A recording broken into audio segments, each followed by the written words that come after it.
Hi, this is Ryan Regan here. So if you're a second year IB student right now, you're probably writing your personal statements. And I'll be honest with you, when I was an IB student, I wasn't very good at writing a personal statement.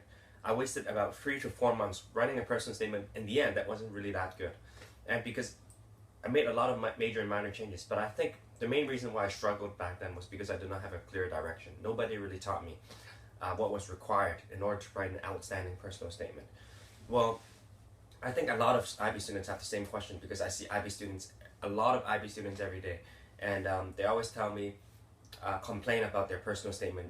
They're like, I don't know what to include. I don't know what kind of experience I should put in. I don't know the structure of my personal statement.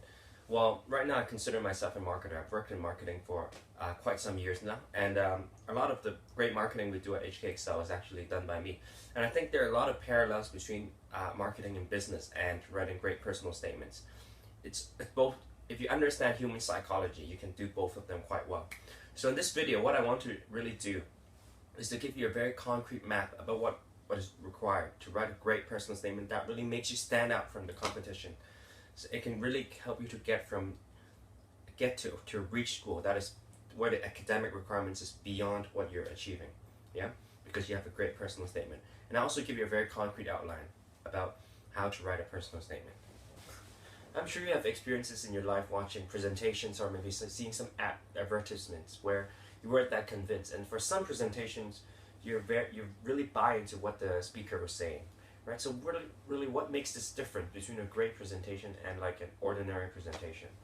And actually that is what you need to know in order to write an outstanding personal statement. You really need to get inside the heads of these admission officers and know how can you sculpt your message in a way that really captivates them, that really allows them to remember you, and that really convinces them, more importantly, right?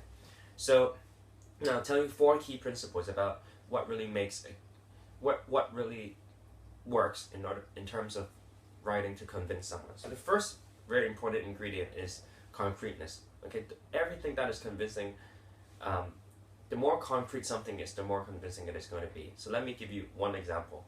So for example, let's say you work as a summer internship in at, let's say, Wall Street Journal, okay, in your final year before going to university. Okay, so one way to say it would be something like, I worked as an intern in Wall Street Journal, right? So that is very vague. You do not really go into details. So if you really want to sell that experience and let that experience really give you an advantage, what you need to be very specific about what you did, how you do it, etc. So I'll give you one example. For example, you can say something like, last summer I worked for 6 weeks at Wall Street Journal, working in the finance writing department, and during the 6 weeks I was assigned to do a series of tasks which includes writing columns for a financial newspaper and analyzing stock trends, let's say. Okay, and from that experience I learned blah blah blah blah blah. Okay, so notice how it's very different. If you really want to make an experience stand out for you, you really need to go into the details and be very concrete about what you did, how you do it, and what you learned from it, more importantly, right? And another very important ingredient of selling somebody on your idea is you need to be unique and unexpected.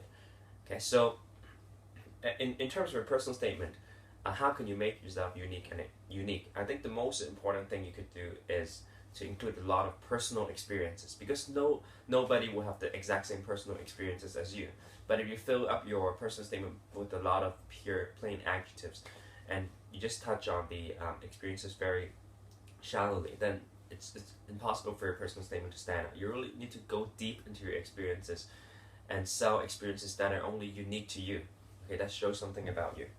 Okay, and the last one is that if you want to convince someone that you're good, you need to be result focused. In the end, you have to tell them very specifically, very concretely, what is the result you accomplish from that task. Okay, for example, let's say you're going back to writing for Wall Street Journal, so you can say something like, at the end of my internship, 8 out of 10 of my pieces were published into the finance section, something like that. So you need to tell them what is the result that you accomplished to show them that you're actually good.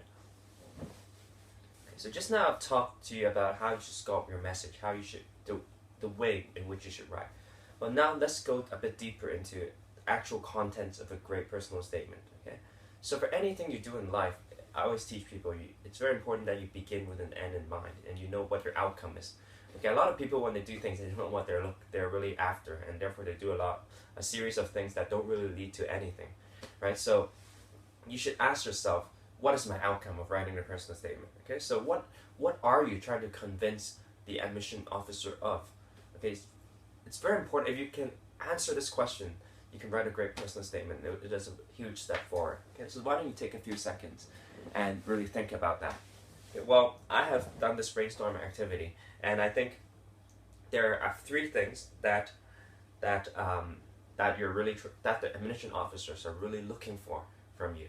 Number one is a genuine interest in the subject. Okay, so they obviously, as admissions officer, we want to give opportunities to people who actually who actually want these opportunities badly enough, right? So how can you show them that you have a genuine interest? Well, I think there are two ways you can show it in a personal statement. Way number one, and this is actually absolutely essential, is that you go to the university's website and you look for example, let's say you're studying economics, then you look through the syllabus of economics and you need to demonstrate that you have an actual interest for studying what is in the syllabus. Okay, using economics as an example, so there's a branch in economics called econometrics, right? So I could say, if I see that on the course syllabus, then I can say something like, one aspect of economics I especially look forward to grasping is econometrics. Okay, but that's not enough. You need to tell them why you're interested in learning that. So I can say something like, I'm aware econometrics is a very useful statistical method that could be applied to make predictions about future economy, more importantly for all different events of life. And the applications of econometrics are endless, and I believe that it will be useful for my future career, let's say. Okay, so by saying something like that, you really show the admissions officer that you know what the course is trying to do, and more importantly, you have done your research and you have a genuine interest. Okay, and the second way that also essential for you to prove that you have a genuine interest is you want to give personal experiences of how you have related to the subject matter, right? So, for example, if you want to study economics, you want to tell them some past experiences where you have shown your interest for economics. So again, you have to, when you present your experiences, the more unique the experience is, the better. Okay, so for example, if you have joined economic society, let's say, or you have joined a contest, or you have done an internship, all of those things could work. But bear in mind, the more unique it is, the better it is, right? And the other thing you should remember when you write personal experiences is to really give the details. Okay, the reason for giving details, as I said just now, it lets the admission officer to really believe in you, because the more concrete it is, the more able the brain is to process that information, right? So the second main thing you need to show to the admission officers that you have the ability, right, to really do well in the course and obviously not fail. But in terms of ability, I think you don't need to stress on that too much in your personal statement, because that you have already proved it to the officers through your grades. So the grades should be the main way you convince the officers, right? So now let's look at what I believe is the third important aspect. Okay, so the third important aspect is like extracurricular involvement, like in your personality. So if you think about universities, I think generally, people from university, they want to know that you have passion for something.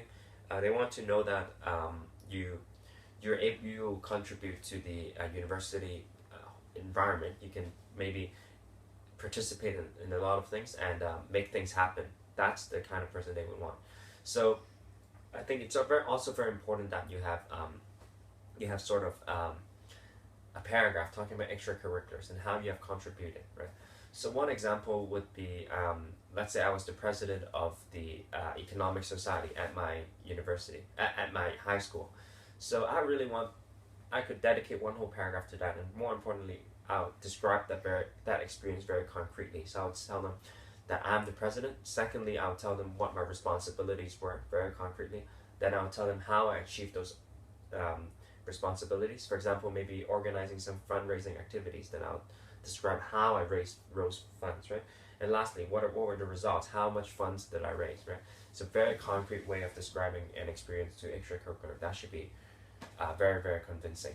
So I hope that this video really gave you an edge in terms of writing a great personal statement, and I hope you found it useful. Well, I have some more resources regarding personal statements. Actually, I personally used a day of time to really make a personal statement guide. It is about 10 pages long. So in the personal statement guide, you'll see a lot more instructions than what I've said just now. It will be the instructions there will be even clearer, and you can get a soft copy of the personal statement guide, and you can follow it as you write your personal statement. Inside the personal statement guide, other than clear instructions on how to write your personal statement, there's also a sample personal statement that I personally wrote that you can really refer to. Okay, so if you want a copy of this valuable personal statement guide that is of $100 value, we're selling it to the public, you can fill in the form below in the description box if you're not yet our subscriber. Well, if you have already subscribed to our free resources earlier, then all you need to do is you need to share the link of the registration to Google Doc, the Google form.